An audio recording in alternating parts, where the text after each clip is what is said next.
Run, river, run, run through the hills. Run, river, run to the sea. Run, river, run to your place beneath the sun. Run, river, run over me. Run through the land, you run through my soul. Bring me wisdom and peace. Hi, welcome to be my guest. This is Jan Lewis, your host. Today we have from Woonsocket, Rhode Island, the president of the American-French Genealogy Society in Woonsocket, Norman Deragon. Hello, Norman. Hi, nice to meet you. You Thanks too. for having me. Norman, Pleasure to be here. where did I read about, was I going through, we wanted to do a series of genealogical societies, and I think that's when I found you. I Okay. said, I'm going to check Rhode Island, and you're not far from us. No, not really. It's less than a half hour for me to get here from Woonsocket. So, When did you get into this? well, I started in 1979. Our society's been around since 1978, and like everybody that probably saw the series Roots, Yeah. I started thinking about, well, what about my genealogy? Where did I come from? And lo and behold, there was a little ad in the local newspaper advertising this genealogical society that was just starting. And I thought, well, maybe this is my answer. And I went, and I've been with them ever since. Well, there's a lot of French folks in Woonsocket. Oh, yes. If you're watching from out of town, out of state, out of the country, Woonsocket, Rhode Island is, well, at least it used to be. We were talking about it very heavily French. Very heavily Well, and French. like a lot of communities, the ethnicity changes. I mean, that's what America's all about, right? And at one point in time, with all of the French Canadians coming down from Quebec province to work in the textile mills here, about 89% of the population in Woonsocket was French Canadian. Today, it's about 16%. 16? Yes. 1/6? 1/6 in the last census. So, you know, I mean, people are dying off. They move away. The kids don't stay in the same town. My son doesn't live where I grew up, where we grew up. Yeah. So, I mean, it's just the nature of the beast, I think. We were talking about something fascinating. Maybe some of you can relate out there. In my mother's side, there's the French, and they took the most beautiful name, Dupuis, and anglicized it to Depew, which is okay, but now why was that? Well, part of the reason was when these folks came down the turn of the last century to work in the mills here, people were born or they registered to vote and so forth, but they couldn't speak English very well. And many of them couldn't read and write. They were farmers coming down from Quebec province, whatever. And so you had an English clerk who was taking down the names, and they couldn't write their names, so they wrote it the way it sounded. And so they might have put a U instead of whatever, a D-E instead of a U, or whatever it might be. A W instead of a UR. That's Well, amazing. yeah, it happens all the time, you know. And in fact, my original name was Deragon, Darragon. 2 generations later, in Canada, it became Deragon, Deragon. They completely changed cut out the name. other R. They took out the R. Exactly. And so the reason might have been because by then the English had conquered the French, and that was English colony. It still is today. Yeah. And so you had an English clerk writing down the names, and so he spelled it the way he thought it sounded, and that's the way it stayed. Well, you talk And so about all of these generations, 7 or 8 generations later, it remained the same, but it's not the original spelling of my name, just like you were just talking about. When you talk about the genealogy side of it, now, from what I learned on my mother's side, I think we had a French Huguenot minister, and don't think Harlem is what it is today. Way back in the 1800s, Harlem was a pretty nice place. Sure. Harlem, New York. French Huguenot versus the French Catholics. Right. So the Huguenots were the Protestants. That's correct. Interesting. Yes. Now, in Woonsocket, I would say probably they're more Catholics. That's right? correct, yes. Okay. Where did the Huguenots go? Well, they're all Protestant. over. I mean, and there were still some in Woonsocket. I mean, you know, they just like anywhere else, you have different nationalities and different religions. The same thing happened. But most of the ones who came down to the Woonsocket area and the Rhode Island area from the Richelieu Valley between Montreal and Quebec. And they were all primarily Roman Catholic. You got into this in 1979, you said? Yes. Okay. And it had been in business since 1978. That's when the society was started. That's yeah. when it started. How many people were in when you came in? We had about 200 people. That's a lot, Yeah. I think. Well, the way we started, there was a French-Canadian social club called Le Foyer in Pawtucket, Rhode Island. And one of the members there thought that it would be great to start a library because a lot of the folks in the club were interested in their heritage. Sure. And so the board of directors gave him $50 and said, buy a couple of books, see what you can do with that.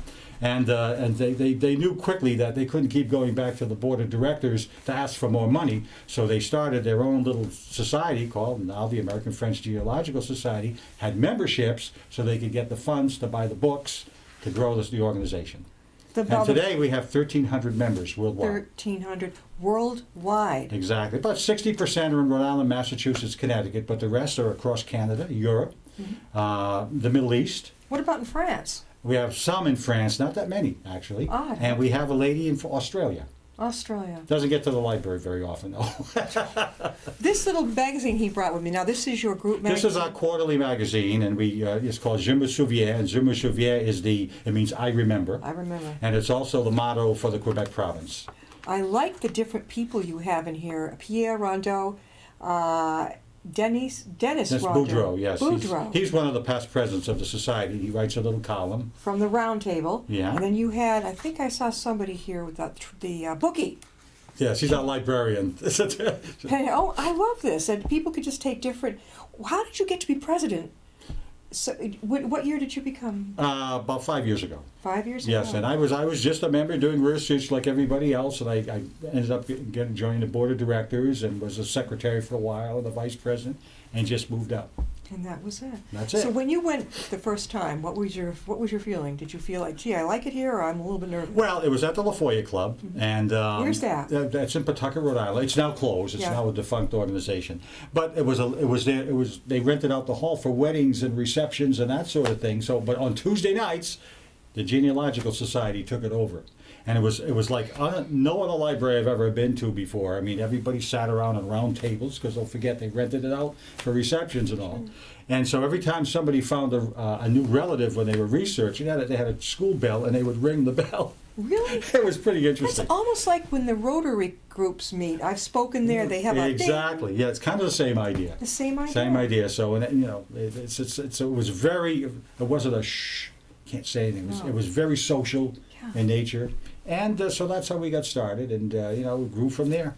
What do you do now? You meet once a month? We meet, well, the library is open 3 days a week, Mondays, Tuesdays, and on Saturdays. And on our website, afgs.org, you can get directions on how to get to the library and the hours that we're open and the resources that we have at the library. And you meet when as a group? Well, we never meet as a group because we're not a club per se. All right. Yeah, we have people that belong are members. They join and they can come whenever the library's open. So we don't have meetings per se. But you can schedule a speaker for your group. We do have speakers. In fact, we have a schedule on our website, and we're building the schedule now for the end of the year. We'll talk. You and I will talk. Definitely, we'll talk. Absolutely. Now, you also brought some other info. There's a cookbook here, a French cookbook. Yes, and it's called. In French, it means I remember my grandmother's kitchen. Okay, let me see.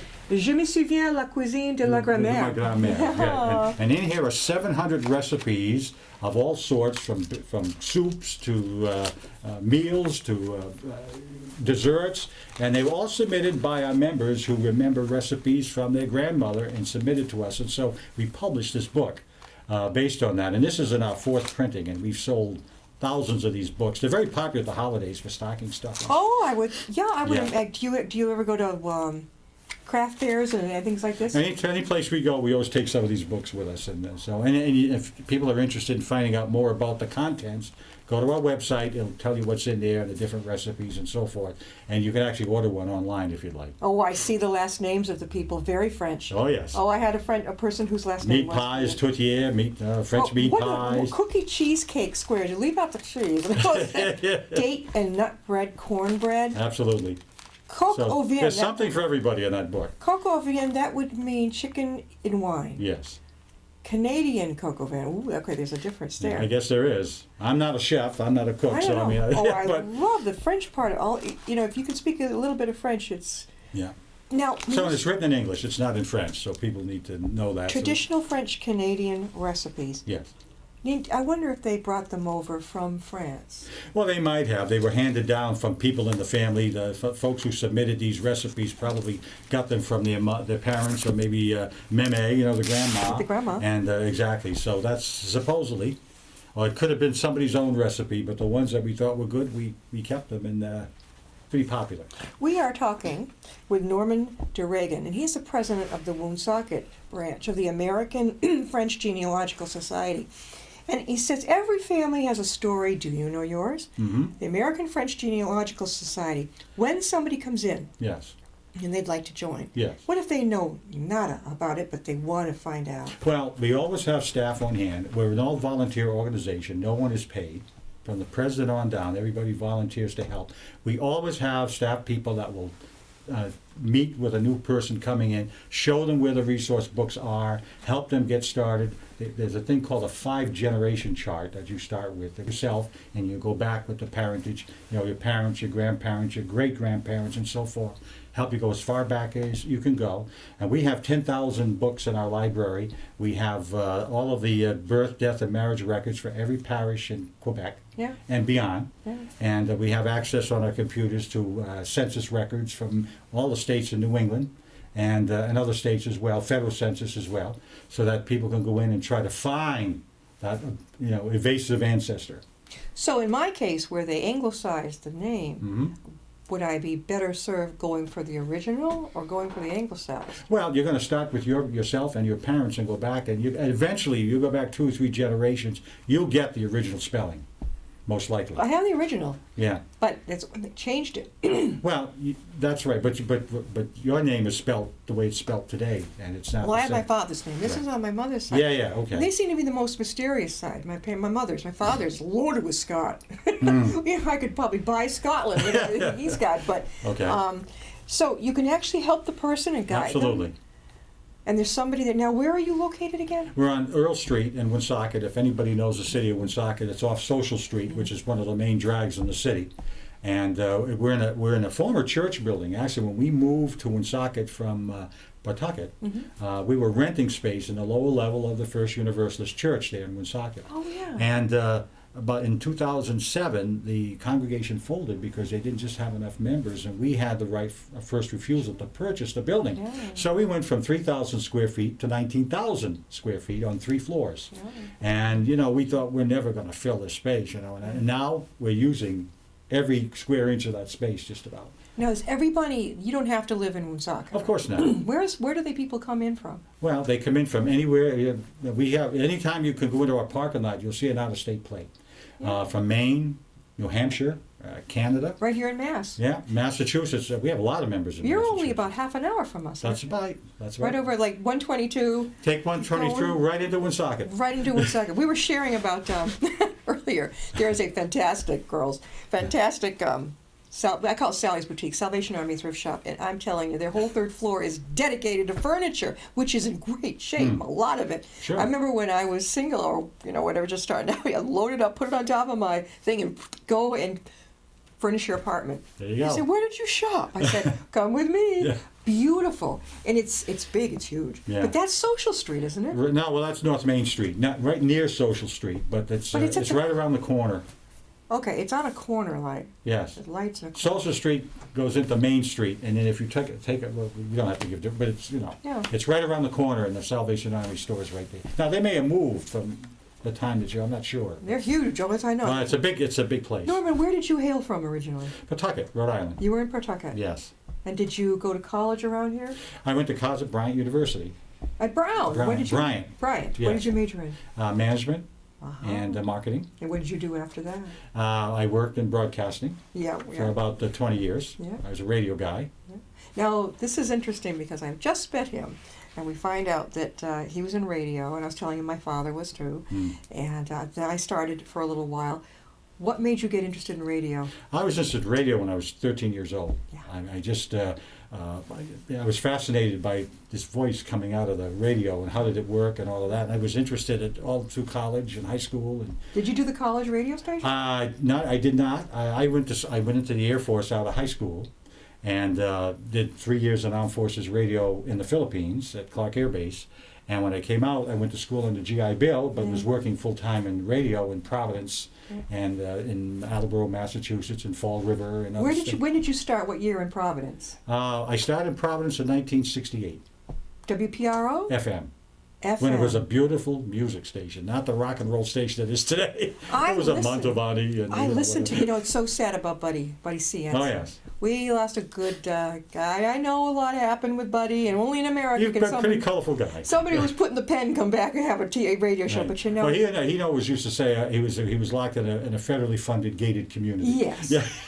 he, people loved him for what he did. Yes. For Well, that. he did a lot. If you know the city of Providence from back in the 60s and the way it looks today, it's a much different city. What's Much that different show I city. listened to? Dan York. Oh, yes. And they were debating, was it his show? Or no, the gal maybe who took over Buddy's show, I'm not sure, yesterday, about dedicating a sidewalk. Yes, on Federal Hill. Up in Federal Hill. Yes. Why not? Of course. But Well, he spent his time up. That's, of course, all the Italian restaurants are in But the Federal Hill. cantina has its own place where people Exactly. sit. Right. Will anybody be able to sit there again, or are they just dedicated? Well, I think eventually. I Yeah. mean, it is about making money. After all, they can't Yeah. keep it vacant forever. But that's where he used to hang out. I do like WPR. We have WTAG, which is fantastic. In Worcester, yeah. Jordan Levy, he had been a guest of mine when I was broadcasting in Grafton. Okay. So many people in radio, now you're very outgoing, and I'm outgoing, but a lot of people in radio, I have found, are in person, they're quite reserved. Absolutely. Yeah. What a difference. It makes you think. Yeah, they're a little nerdy, many of them. I mean, let's be honest know. about it. Yeah. I know how it is today because radio's changed so much Oh, yeah. from the 60s and 70s. I mean, My father listened to it. That's how I got into talk radio. WRKO. Remember Jerry Williams? Oh, of course. Oh my God, my father used to love. Well, I think the two guys were in the same age group, probably. Sure. Used to love it. Even called Jerry. Sad about him too. He went way too soon. Yes, And then David Brudnoy. yes. He went too soon. Oh, Did you yeah. ever listen to Bradley J. overnight on BZ? WBZ, yes. He's a character. Mhm. I really enjoy it. I could just rattle them off because Yeah. they're. Well, I remember in the 60s, of course, WBZ was a top 40 station. Yeah. It wasn't a talk station back then. And then Jefferson K. and... What made you leave broadcasting? Well, I mean, it just changed so much that, it was the opportunity. I worked in the latter 15, 16 years of my career in radio was in news. Yeah. And when the requirement for radio stations to carry news anymore, the handwriting was on the wall that, the ride was over. And so I ended up, I started my own business for a while, a printing business, and then I worked at Lincoln Park. I was the track announcer at the Are Greyhound you race. serious? And I knew nothing about racing. About the ponies? No, these were greyhounds. They were the horses. The The dogs. dogs. Greyhounds. Okay. And so I had a friend of mine who was in the racing department there, and he said, we constantly hire gamblers, and we can tell what dogs they bet on by the way they call the race. So we want to hire an announcer. We Yeah. figure we used to teach them about racing. Yeah. I knew that they ran around a track and they wore this coat. That's all I knew. Then they had 4 legs. You got your baptism under fire. So under fire, yes. Now listen, you mentioned I did this for about 4 years, and then I went to work for the federal government. I worked for the Small Business Administration for 20 years, and I just retired recently. Why retire? With your voice and your personality, why aren't you doing cable television? Well, maybe someday. Yeah. You I had, mentioned my hands are full with the Genealogy Society. you mentioned you opened a printing shop. Yeah. So did my father in Dennisport in the 70s on Right. Cape Cod. Where was yours? Well, mine was at we had Lincoln Mall in Rhode Island, Yeah. and we did fairs and festivals, and we put pictures on. It was a printing business. We Yeah. put pictures on shirts and hats and I love it. things like that, and we did that for about 4 years. And of course, computers were new then. Mm-hmm. Not everybody had a desktop or a laptop, and so it was a unique process. And at the holidays, Mother's Day, Father's Day, Valentine's Day, Christmas, of course, we just did gangbusters. That was it? And then when the desktops came out and people were able to do this at home, we knew That was it. it was like broadcasting. The handwriting was on the wall. So we just sold all the equipment, and That was it? That was it. Norman, how could people reach you about the society? Well, again, the best way to do so is to get on our website, www.afgs.org. You can send me an email at nderagon, Deragon, at afgs.org. And if you have any questions and so forth, I'd be happy to answer them. But the library is open Mondays, I'm seeing it, yeah. Tuesdays, and Saturdays. Mhm. And Tuesday nights we're open until 9 o'clock, so people who work might be able to come Oh. in the evening Yeah. and get started on their research. So Membership's only $35 a year, too. That's It's not very fantastic. expensive. and it's only $5 a visit. That's right. And if you join that day, the $5 is applied towards your membership fee. Visitors may access to selected research material under the supervision of a staff. How often are you over there? I'm there almost all the time, but not all the hour we're open, but we're there I'm there almost every day that we're open. And I like doing where- something there, where there's a lot of work to be done, and so. I like your flyer very much. And this book, it's chock full of things. Now, this is the winter 2000. So we're working on the spring issue right now. Yeah. And that'll be out probably in April. Formula for calculating birth dates? Yes. What's this? A person dies on May 6th. What's my son's birthday? 1889 at the age of 71. And then you convert the date to, oh God, math. What's this all about? Very simple, but simple math. It's not like what's it they call it today, core math or whatever. They the parents can't help their children with math anymore because No, I of it. can't. Yeah, No, because they take you around New Jersey to get to New York. exactly.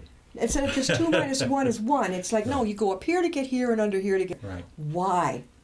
I would have been lost. Gone. That's fantastic. La Fête des Rois, the Feast of the Three Kings. Right, and that's right after that's in January. And there's a whole story on what that's about. So we try to get different stories about the history of some. This is an ancestor, and so on. And people submit articles to us, members do, on their own research, and we'll put those in there, and so forth. So we're always looking for articles. And, So people can contribute to the absolutely. group's Yeah, magazine. we encourage them to do so. A lot of members submit things to us, and we have a list of new members, as you can see. Yeah. They're from everywhere. New Hampshire, Virginia. And again, this is the society, French Society, Genealogical Societies in Socket. I'm looking at Connecticut, Rhode Island, Massachusetts, South Dakota, Connecticut, Michigan, Minnesota, Tennessee. Now, these people don't actually come visit. Well, some do. If they may have connections to people here in New England and in Massachusetts nearby, Rhode Island, whatever. And so if they take a summer trip, a lot of times we'll stop. And if they come on a day that we're not open, we'll open the library for them to accommodate them. What is LU? Louisiana? That's Luxembourg. Germany? Luxembourg. It's a country. Yeah, I thought it was. I thought it was part of Germany. No, Okay. no. Look at the list of people. And that's just since the last issue. The last issue was in the fall of last year. This came out in January. Now I see names. Most of them are French, but I see names that are not all French. I see Louis, mine. I see now. They could be The other on side their of mother's side of the family, Yeah. or it could be a lady. That could be a married name. Yeah, exactly. So Because in my family, there's no French that I know of on my dad's side, but mom's at least that one little inkling of it. I think I find a lot of people with French background have also Germanic. sometimes, That's my mother's side. or Swiss, or Belgian, sometimes as Dutch, maybe Dutch. well. Sometimes A little bit. it depends, But obviously, most of it goes back to France. Now again, you meet on this is Mondays, Mondays 11 to 4. right? Tuesday 1 to 9, I love that. Saturdays 10 to 4, September through May. So you take the summer off. Right. But we actually take July off. You take We're July. open in June and August.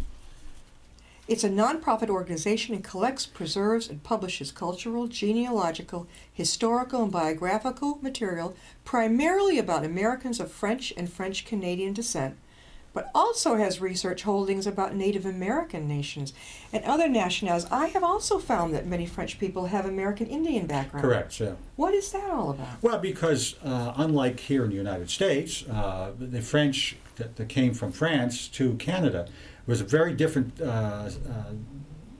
atmosphere there as far as the weather. It was very cold. Many of the French settlers that went across early on in the mid-1600s didn't survive the winter because it was so harsh, not like France. Yeah. So they learned that the Native Americans there were able to survive this, so they became very friendlier with them. Not to say that there weren't issues, there were, but they seemed to integrate better and intermarried with the. That's interesting. Yes, The and French so were I the- have a couple of Algonquin. I have some in Algonquin tribe. Not little, a Are couple they of from drops. Pennsylvania, Algonquin? No, they're all over North America. Well, they're all over North America, New York Okay. State, Canada, of course, and other places. So This is something. You have classes on genealogy Yes, and we do. related subjects. Tell us about that. well, how to use the books, how to do the research, how to use the internet, and the internet. Everybody, because if it's on an internet, it must be right. Not necessarily. Right. So you have to sort of prove. All you have to do is get one ancestor wrong, and you've gone up the wrong branch of the tree. Yeah. So and you might not ever know it, but You know, so we can help you do the backup. We have, like I say, we have all of the parish books that have the birth, the baptism, the marriage, and in some cases death, where they're buried, and that sort of thing. So That's that can help you prove. Cemetery. Yeah, cemetery records. We have a lot of those. And the other thing I should also tell you about, you know, back in the day, in the 30s and 40s and 50s, if you were English, you were expected to marry English. Yeah. If you were French, you were expected to marry French. But we know that's no longer the case. Ooh. We are an affiliate library, Family Search, which is the Mormons. We're not affiliated with the religion, but we have access to all of their records, and genealogy is part of their religion, apparently, right? Yeah. So they have, when they send missionaries to other countries to gather records. So we have access to records from 130 countries. So if you're French Canadian and you married an English gal, or vice versa, or whatever, Polish or whatever it might be, we have access to the records. We can get them from Utah. This is And you amazing. can come and look at them. So when you say classes, you actually set it up with a number of... We'll do them in the library, where you can actually look at the books, and the librarians and the staff will show you how to find things, what to look for in the books. Individual classes or groups? They're groups. Oh, cool. Yeah, Oh, yeah. that is so neat. Mhm. And when do those usually happen? Well, we have the schedule online. Oh, good. It's usually on a Saturday morning, mostly. Morning? Morning. Yeah, I know. Well, you know, yeah, because the library opens at 10 o'clock in Yeah. the morning, so we want people to have the opportunity to go down into the library and do some of the research, get Yeah, started. but you're open till 4. I know. Yeah. So that's why if we did the classes at 1, you know, then you wouldn't, you know, you might not. We'll do the classes at 12. You know, I mean, it takes a while for some of us to get up, then to get That's down true. the U, right? That's true. It's going to take me a good 30 You could always come to Woonsocket to have breakfast before you come to the library. Yeah, you know You something. know, I mean, where there's Yeah. a will, there's a way, right? You know, you just mentioned something really cool, because I do love to eat out breakfast. There you go. I really And there's love- lots of places in Woonsocket to do that. Have you been out to Westboro at all? Not Westboro, no. I've been to Deerfield. Okay. Yeah, there was a big Deerfield raid there in Yeah. the 1600s, where Yeah. the French and Indians kidnapped folks and took them back to Quebec for ransom. Nice. Interesting story. Lovely story. Lots of great stories. This is terrific. Again, we had the pleasure of having Norman Deragon. He's the president of the American French Genealogical Society over in Woonsocket. We have got to close, but Norman, how do people get in touch with us again? Again, the best way to find out how to get to us is our website, www.afgs.org, or if you want to send me a note by email, it's nderagon, Deragon, @afgs.org. Look forward to seeing you in Woonsocket. Sounds like a lot of fun. Yes. And hopefully I'll go down there and speak to everybody, and I get to meet everybody. Sure. Maybe I might meet a relative along You never know. Eventually we all become cousins, right? That's what they tell me. Yeah, isn't it? that's true. We'll see you next time on Be My Guest.